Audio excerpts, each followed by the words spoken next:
What's up, everybody? Matt Gajewski here, back again with the Awesemo Fantasy Football YouTube channel.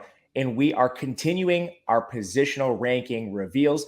It is myself, and I am here with my good friend, Nick Lepri. You can follow him on Twitter at Notorious Fantasy. Nick, we've gotten through every main position group except tight ends. That is on the agenda today. This position, I think, is in flux. We had a lot of injuries last year and a lot of changing situations. How are you feeling about the tight end position?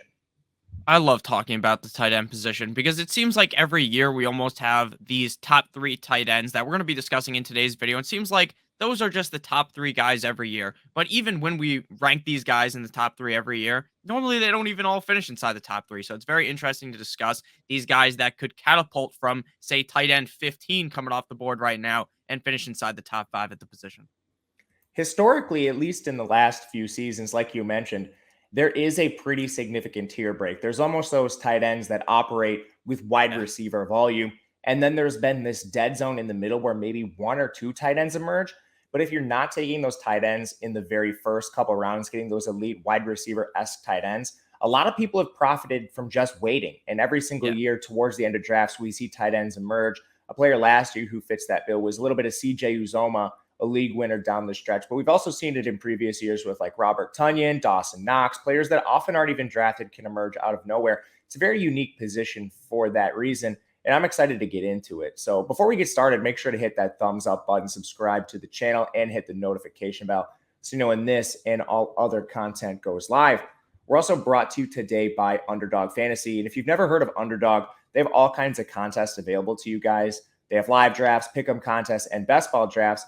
And they recently unveiled the Underdog Fantasy $10 million best ball tournament. Yes, $10 million in total prizes. The grand prize is $1 million up top, and it is only $25 to enter. If you use the promo code Awesemo, you're going to get a match deposit bonus up to $100. So make sure to check that out and get into that tournament. It is really the first of its kind, and I love playing in it. I'm going to continue doing so all throughout the offseason. But Nick, you ready to get into some tight ends? Yeah, let's do it. All right. So we're going to start at the top of the board and then count our way towards number 12. I don't think there's too much debate at number one. Maybe we could talk a little bit of debate here, but pretty wide consensus is Travis Kelce number one. In previous years, there's been a little bit of debate between guys like Waller and Kittle, but now with Tyreek Hill out of the picture in Kansas City and no real clear replacement for him. I mean, Marquez Valdez-Scantling, Sammy Watkins, we can think what we will of those players, but to me, Travis Kelce is pretty clearly the number one pass catching option in an offense that has now lost 360 targets. That's nearly 57% of the team's targets from last year is gone. Now we have Patrick Mahomes under center. This team is very fast. They're also very pass heavy. They were top five in both plays overall and neutral game pass play ratio. What do you think of Kelce, man? I just can't rank him any lower than number one at this point, even though he is aging a little bit. Yeah, I think the lowest you can go on Kelce is two. I think you can make an argument that the guy that we have ranked at number two could be the number one guy, but Kelce is just so safe. Last year was the tight end 2.5 PPR, 2.5 PPR points per game. He was number two in targets, receptions, and receiving yards at the tight end position, and he was number one in total touchdowns with 10. I expect Travis Kelce to be in a similar situation as he was last year in terms of targets. He saw 8.4 per game. Maybe without Tyreek Hill, that goes to 9. I don't see it really going up to 10, but 9 could be a reasonable spot for Travis Kelce. They do have other pieces in this offense now. Juju Smith-Schuster, they bring in all these other guys. They draft pieces as well. So it's not like Travis Kelce just has a complete stranglehold over this offense. But with Pat Mahomes, with the Kansas City Chiefs team that, while some people say that this isn't going to be their year, blah, blah, blah, they're still going to be one of the best teams in the NFL. And I think Travis Kelce is going to dominate yet again. It's very safe to rank him at tight end number one. Yeah, very, very safe. He will be entering his age 33 season. That's the biggest concern to me. I mean, the guy has Yeah. 5 straight seasons over 1,000 yards, 7 straight seasons over 800 yards. I think there's a chance he could have a stranglehold on this job as far as targets. Marquez Valdez-Scantling has been nothing but a role player, and he's been with similar quarterback play in Aaron Rodgers. Juju Smith-Schuster is on a career decline, and then you're talking after that, second-round draft capital for a guy in Sky Moore, Mecole Hardman, never more than a role player. But like you said, very safe with Kelce. What I want to ask you is our next player, Mark Andrews. He's kind of in a similar situation where I think he could have a stranglehold on targets, but the difference between these two in my opinion, is the offense overall. With Baltimore, they seem to be trending towards a far more run-heavy approach. Just their offseason moves seem to indicate that. Losing Marquise Brown, they trade him away, and they didn't really address the receiver position. Of course, they have the first-round draft capital and Rashad Bateman from last year, but overall, we know the Chiefs are going to be extremely pass-heavy and have an up-tempo offense. Between two tight ends that have a stranglehold on their targets, that's what makes Kelce number one for me. But talk to me about Andrews. Yeah, so there's, like you said, that's really the only distinction between the two because Mark Andrews could definitely be the number one target on his team by far, and they lost Hollywood Brown, getting him traded to the Arizona Cardinals. So there's even more reason to believe that Andrews is going to be dominant this year. And Andrews dominated when Lamar Jackson was hurt. When Lamar Jackson wasn't playing, Mark Andrews was still able to dominate, which tells me that the game plan on offense for the Baltimore Ravens is to get the ball to Mark Andrews. He was the tight end one last year in half PPR, tight end one in half PPR points per game. He was the number one tight end in all categories except for touchdowns because Kelce was number one. He had 9 total touchdowns, Mark Andrews, that is. I think this year in 2022, again, these are the top 2 guys in my book. I think these are the safest top 2. You could flip them around if you want, but these would be my top 2 guys in order as well, just like our consensus. I love Mark Andrews this year, and I'm very interested to see just how run-heavy this team could be if all of the running backs stay healthy, because if Dobbins is able to stay healthy, this team could be running the ball at a crazy rate. Yeah, and we very well could see that, but we've seen with previous run-heavy teams, as long as you're dominating targets, Mark Andrews still will be productive, and I think that's what we're both expecting here. You mentioned a lot of the metrics. He was first in targets, and he had a 26% target share. And a little different than Kelce, he's used a little more downfield. Andrews plays largely out of the slot. Kelce kind of splits his time in line and in the slot. But Andrews had a 30.5% air yard share. That's higher than basically any tight end we're going to talk about today. And you really have to look down the line and find some players that have small sample size to really see anyone that rivals him in terms of that usage. Gesicki's kind of the only other guy who operated like Andrews with that kind of targets. But you also have the incredible efficiency with Andrews and a player that's much younger than Kelce. He's 27 years old. I don't think there's much risk of a career decline at that age. And he was already thirds in yards per route run at the position. So incredibly efficient with his opportunities too. And that says to me, Mark Andrews might not need as many targets as Travis Kelce, but ultimately it is that safety that the targets provide that puts Kelce number one and Andrews too. Anything else to add on these two at the top?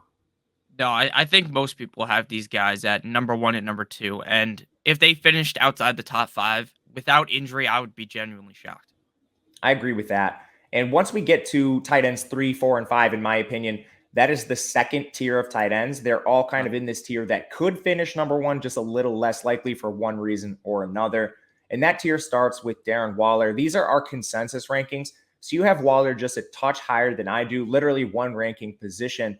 But with Waller, the things to like are the overall efficiency. He kind of operates a lot as a big receiver here too. He had 93 targets last year, which was very healthy, ended up missing time down the stretch, but he's now put together multiple productive seasons. The issue is you have Davante Adams coming in, and previously Darren Waller had operated as the target hog in the offense. So now it's not just Hunter Renfrow, it's Davante Adams coming in. Where do the targets go in this offense, and how does Waller maintain that 23.5% target share that he saw a season ago? What do you think the Raiders do this offseason with all their playmakers in the offense? I'm not even sure that he has to kind of maintain that same percentage in order to be dominant for fantasy, because last year he was the tight end number 6 in half PPR points per game, and he had 2 touchdowns. So maybe the target share goes down. But then if he scores 8, 9, 10 touchdowns, something like that, then Waller, just the fact that he's not getting as many targets, he could still dominate in fantasy. And that's the argument that I'm going to continue to make for Darren Waller. I think his target share will go down.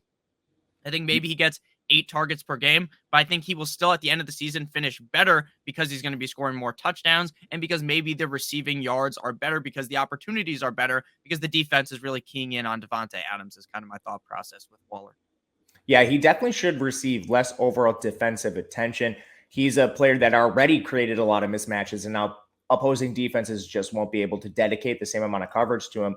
And with Davante Adams, it's kind of the rising tide lifts all boats. With Adams, I think the offense overall is going to be better as a whole. And if this team is scoring more touchdowns, putting up more yards, like you mentioned, maybe it's not necessarily Darren Waller needs all those targets. He can perhaps get there on efficiency. And he's been a very, very impressive specimen in yards per route run.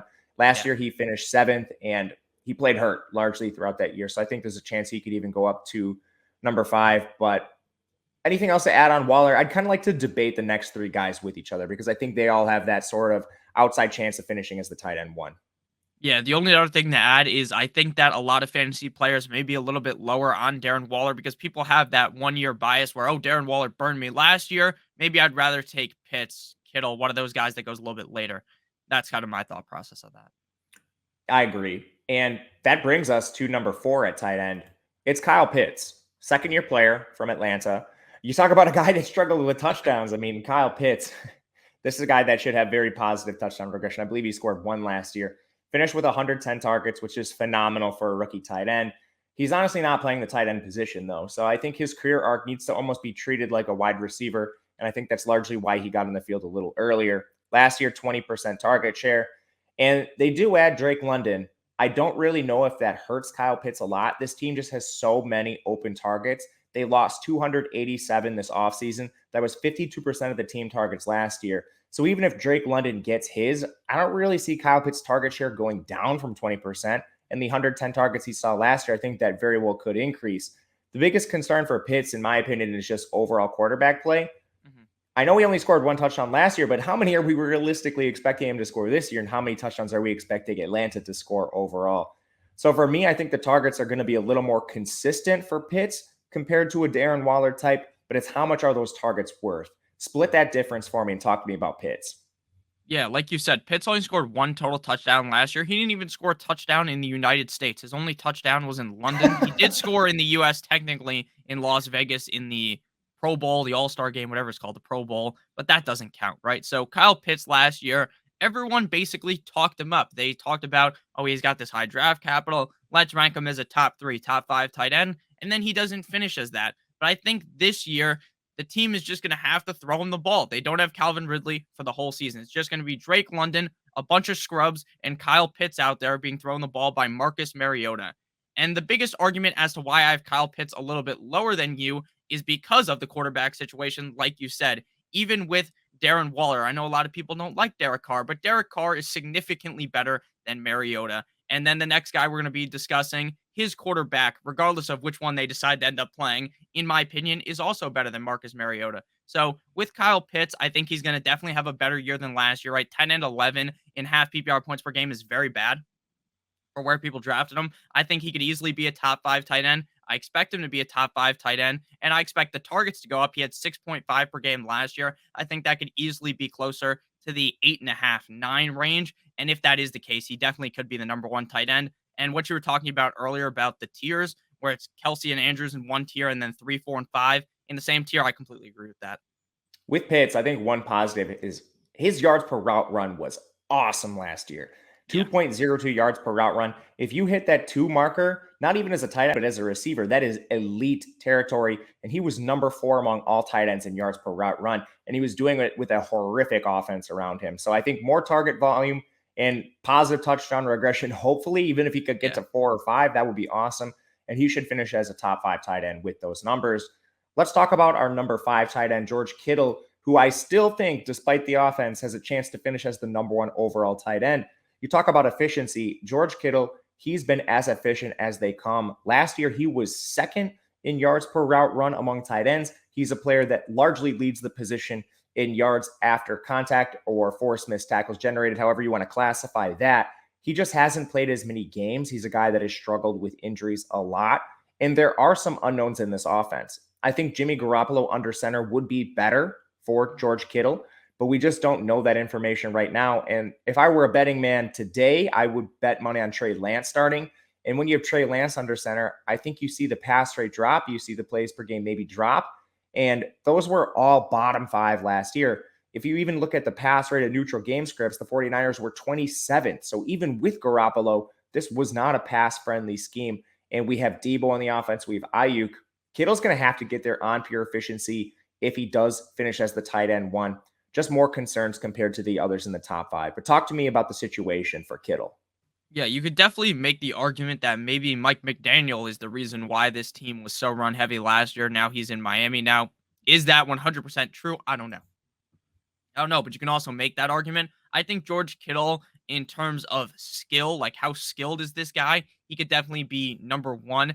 The thing that sucks about fantasy football is that you don't get points for the blocks that George Kittle gets, right? When George Kittle pancakes a guy on the goal line, laughs in his face, you see it all over Twitter, you don't get any points for that, right? That didn't help your fantasy team, but it helps the 49ers. And that is probably the biggest downfall for George Kittle's production in fantasy football because he's such a talented blocker. He only played in 14 games last year and was a top 4 tight end in half PPR and in half PPR points per game. So if you project him to play 16, 17 games, he could easily crack inside of the top 3.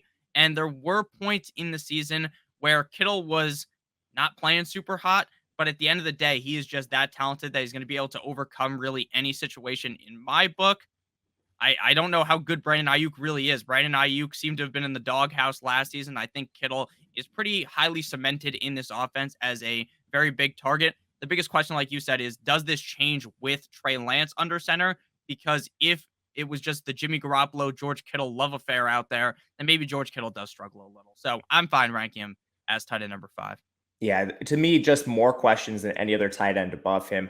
Yep. In my opinion, he's the best tight end in football all around. So when you factor in blocking, George Kittle, I think there is no player that's better at the position. At the very least, that should keep him on the field every single play and give him opportunities that other tight ends just maybe won't receive. But again, I think there's a tier break at this point in the draft. We have a little tier break after Andrews at 2, and now we have a pretty big drop off. This is kind of where I think the tight end number 1 overall probability really drops here. Do you agree with that?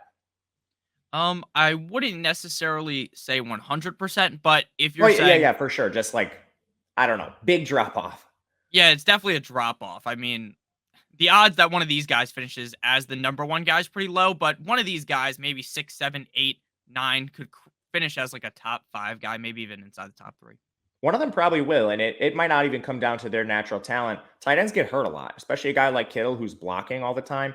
We've seen Waller get hurt. Basically, every player up here has been hurt at various points in their career except Pitts because he's too young. But that brings us to number 6, Dalton Schultz. And there's a lot to like about Schultz in Dallas. They've had a lot of targets exit the offense. Amari Cooper's gone. Cedric Wilson's gone. That's 205 vacated targets. 32% overall, but only 17 of those came from the tight end position. So if you expect other receivers to step up in the offense, like CD Lamb, some of their younger players, is it really Schultz that sees that big increase?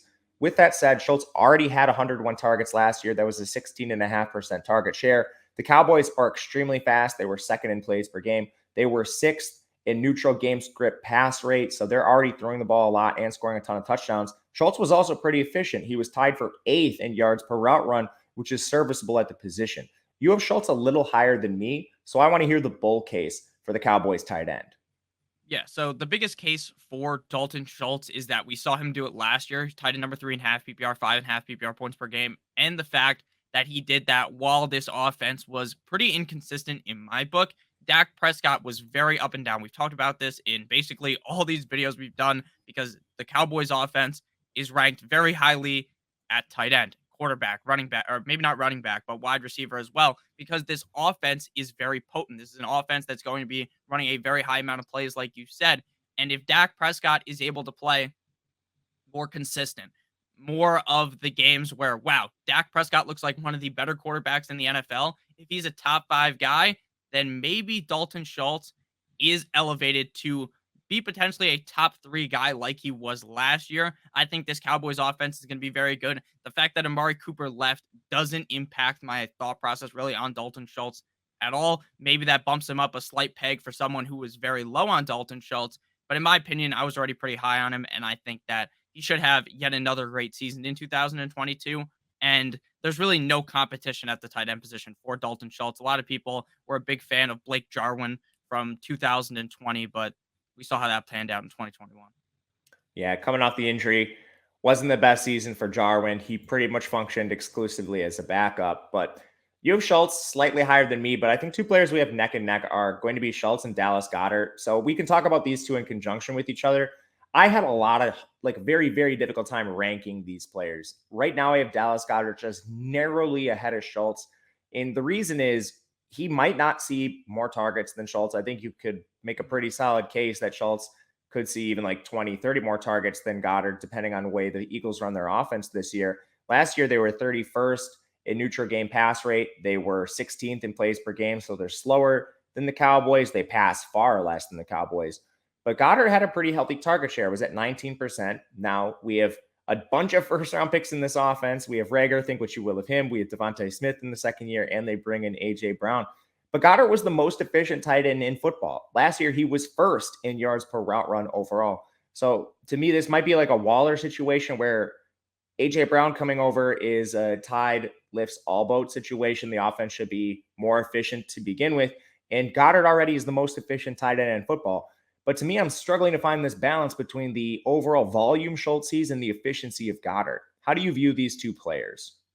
I like both of these players. I have moved them in my rankings. We haven't even seen a football game in months, and I moved them Yeah, I all the have two, time man. I have two. between each other. And it's very complicated because now how do you want to balance A.J. Brown into this situation? Does A.J. Brown kind of push Dallas Goedert down a peg, or does it not even matter at all because Jalen Hurts just seems locked and loaded? He seems keen on just feeding the ball to Dallas Goedert. Dallas Goedert seems like his best target, his favorite target. And then when they get into the red zone, he seems like he's as well, but he only scored 4 touchdowns last year. So my thought process here is that in 2022, we see maybe even with the targets only being at like 5.1 per game last year, I highly doubt that's going to move. So if he was so efficient last year, as long as the efficiency stays pretty similar, I think Dallas Goedert's going to have a great season. My only worry, though, has to be A.J. Brown, right? Because when you add that talented of a wide receiver into the offense, that could mean bad things for Goedert. And we could see a year two leap from Devontae Smith, a first round pick as Yeah. well. There are questions here. Schultz doesn't have quite as many. So I think I might be talking myself into switching these players.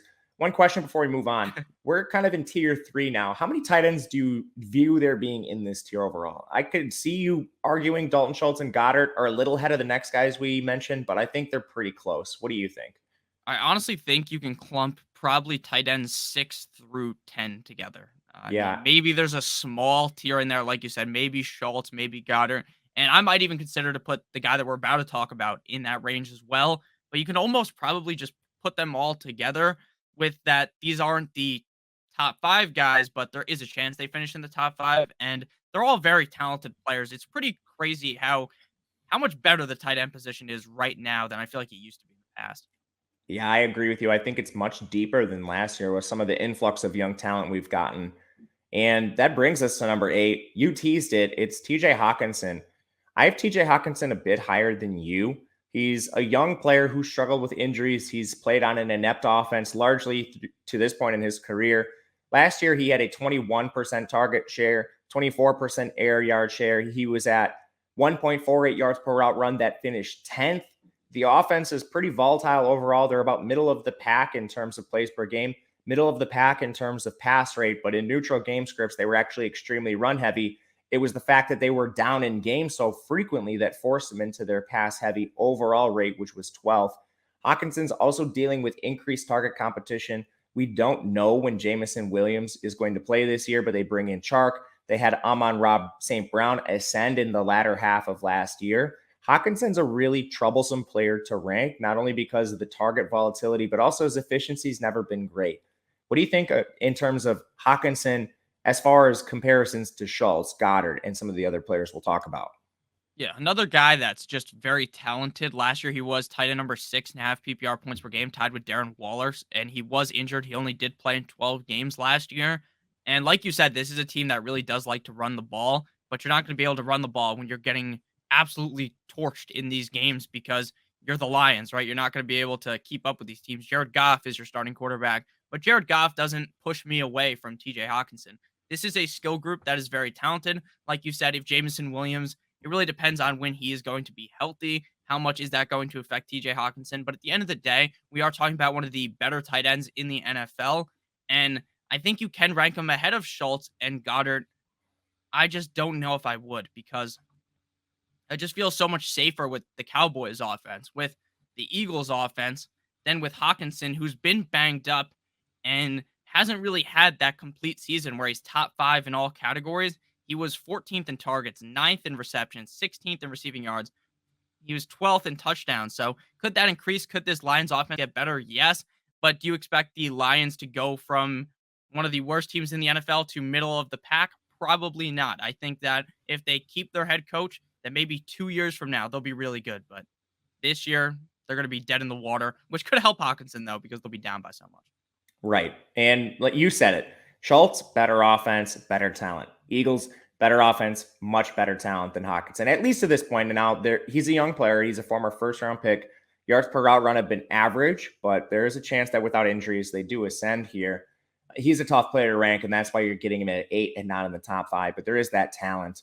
Let's move to number 9. It's Dawson Knox. And I think these two players are very close as well, Knox and Hockenson. You had Knox slightly ahead of Hockenson. I had them flip-flopped. With Knox, it's kind of the Dalton Schultz, Dallas Goedert situation where you just have much better offense overall. They're going to pass a ton with Josh Allen. Second, in neutral game script pass rate, they were 6th in plays per game. Knox had 71 targets. He did deal with some injuries. He had the broken hand towards the end of last year. The biggest concern with Knox to me is just overall talent. He was a day 2 pick, a project coming out of Ole Miss, and he was at 1.2 yards per route run, which is 17th.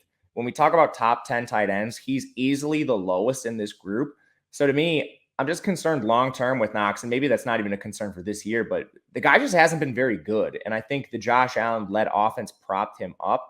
The talent hasn't really shown through even in the advanced efficiency metrics. But I mean, 71 targets last year. You think he sees more than that this year? I think there's a pretty reasonable chance he does. Yeah, I think he's going to see more targets. I think he should see a similar amount of touchdowns. He scored 9 last year. And if that is the case, then rank him inside the top 10 is just a must. Dawson Knox, I've been a huge fan of him since last season. Now, in the offseason, I'm not going to tell you I was a fan of Dawson Knox because Josh Allen did not use the tight end at all in his NFL career, didn't use Dawson Knox. And then for some fucking reason, I have no idea why, him and Dawson Knox must be playing Fortnite together or something. And then boom, they're best friends there. He's throwing the ball to him all the time. So I don't know what happened. I don't. But I do think that Dawson Knox is in an excellent situation to succeed. And he's on the Buffalo Bills. He's tied to Josh Allen for this season. I think he is going to potentially finish inside the top 5. And earlier in the offseason, I had him ranked inside the top 5, and then I realized that was crazy. So tight end number 9 is pretty fair. One major concern I have, they brought in O.J. Howard. It's a player that has first-round draft capital. He suffered a very severe injury and has never quite got back to form, and he's always playing in a crowded Tampa Bay tight end room. But is there a chance O.J. Howard shares time with Knox? Maybe. It's really hard to say. But there's at least enough talent question marks with Knox to keep him a little lower for me. If he plays the same role as last year, man, tight end 6 probably isn't an exaggeration. You said you had him in the top 5. If you could guarantee me that same target volume in this Josh Allen-led offense, I think I'd probably put him at tight end 6. I mean, that's a huge ceiling. Yeah, especially if with the targets that have left, right? Emmanuel Sanders is gone. Cole Beasley is gone. We could see a huge leap for Dawson Knox. I'm not saying that's a lock to happen, but it is definitely possible. I agree with you. Let's go to tight end 10. This is a really controversial ranking for us as a consensus with Zach Ertz.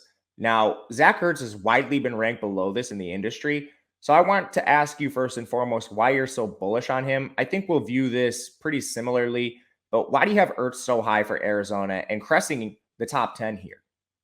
Yeah. Now, do you think that Trey McBride will have any impact in year number 1? Because I do not believe so at all. Based on what the Cardinals have done, I agree with you, and here's why. They re-signed Zach Ertz to a sizable deal. The guy got paid over $30 million. That's a ton of money. And if you're not going to use a guy, like you just don't sign players to $30 million contracts. And he made more than that. I don't remember the exact figures, but that's a huge contract. Not only that, but they re-signed Max Williams, who's a player that got a lot of snaps for this team prior to his injury. So, I mean, you re-sign 2 tight ends, and then you take a day 2 pick on Trey McBride, a guy who's coming from a lower level of competition. He played in the Mountain West for Colorado State. This isn't Kyle Pitts coming out of the SEC. This is a big step up in competition for a position that historically has a long growing curve. So to me, I think Ertz, and this is why I have him ranked in the top 10 as well, I think he's locked into the role this year. Max Williams is a rotational guy, and Trey McBride is probably going to need some development based on the moves the team has made and just historical trends at tight end. But is that the same for you? Yeah, I completely agree. I don't think Trey McBride is going to do all that much in this season. Like you said, you don't back up the Brinks truck, give Zach Ertz all this money to just push him to the side. DeAndre Hopkins is suspended for 6 games. They bring in Hollywood Brown. But at the beginning of the season, we could see crazy things out of Zach Ertz. Now, Zach Ertz's career prior to last year, I would have told you it was going down the gutter. It was seeming like Zach Ertz was going to start to slowly fade away. Goddard was going to slowly eclipse him. And then we probably see no more Zach Ertz. Zach Ertz was in prior years one of the fantasy football big guys, right? He was a top 3 tight end at the position every year inside the rankings, and then he slowly started to fall down. But I think in 2022 in Arizona, like we saw last season, Zach Ertz is going to have yet another big year. He was top 3 in targets, top 5 in receptions. He had only 5 total touchdowns last year, but he was top 10 in receiving yards. I think we see him get a similar amount of targets, 6.6 per game. Seems pretty reasonable. Maybe we see that even go a little bit higher because his target share was definitely higher in Arizona compared to in Philadelphia. So I think Arizona is a perfect spot for Zach Ertz. And I am shocked that more people don't have him ranked inside the top 10 because this is a guy with top 5 potential.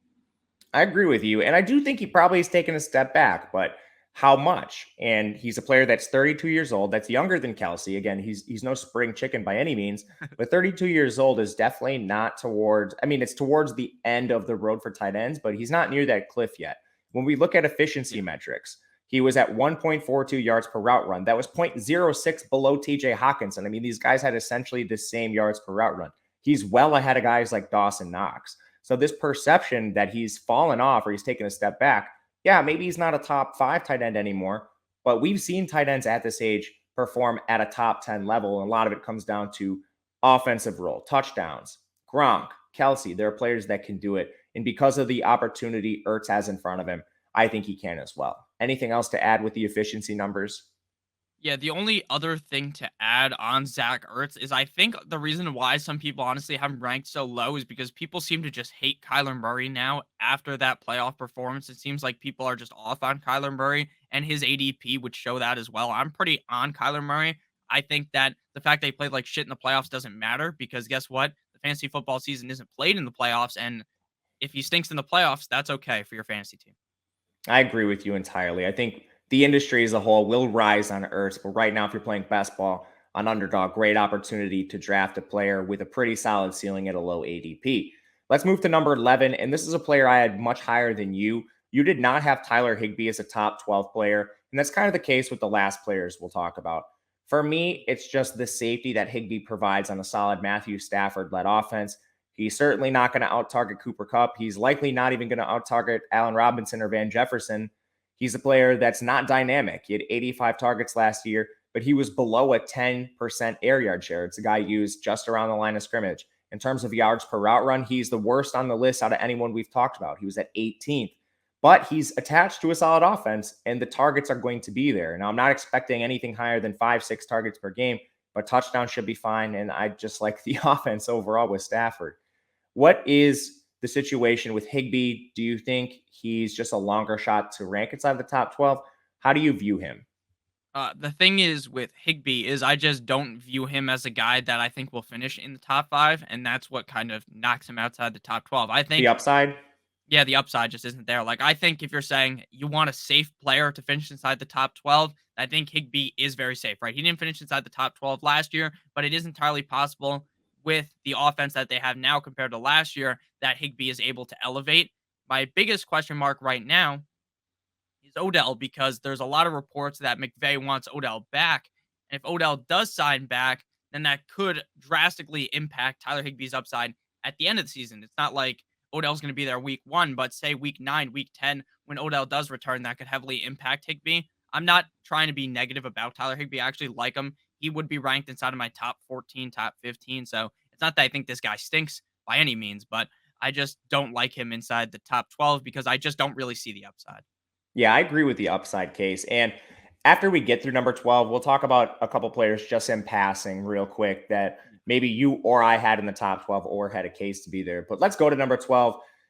It's Rob Gronkowski, Tampa Bay. He is not currently with the Tampa Bay Buccaneers, has not re-signed, and we do not have this information. Gronk is a top 6 tight end if he's playing. He was 5th in yards per route run at his advanced age last year, 17.5% target share, 22% air yard share, which shows he's used downfield even a little bit at this age.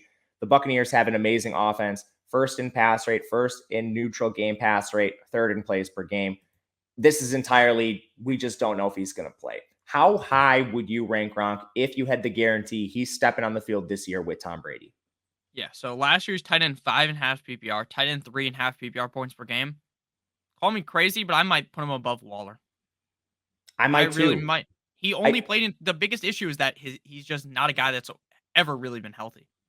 That's true. And he's had severe injuries. He's been fairly healthy of late. Maybe that year off Yeah. benefited him.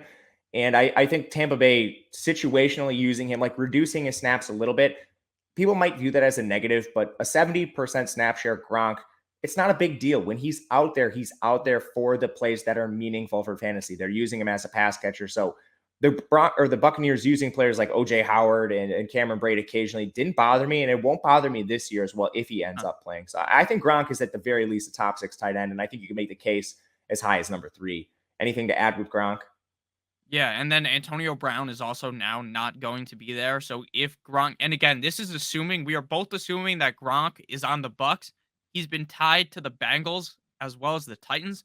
If he's on the Titans, there's no way I'm even going to draft Gronk. Probably, like, I'm not going to be excited at all. If he's on the Bengals, maybe I'll rank him inside the top 12. But this is based off the assumption that he comes back to Tampa. I don't think we are going to know for months at this point if Gronk is going to come back, because I don't think if I'm Gronk, I don't want to go to all these mini camps, these training camps, all this bullshit, right? If you're Gronk, you want to just show up, play football, and you're good. So maybe he'll show up at the beginning of preseason. That would kind of be my thought process.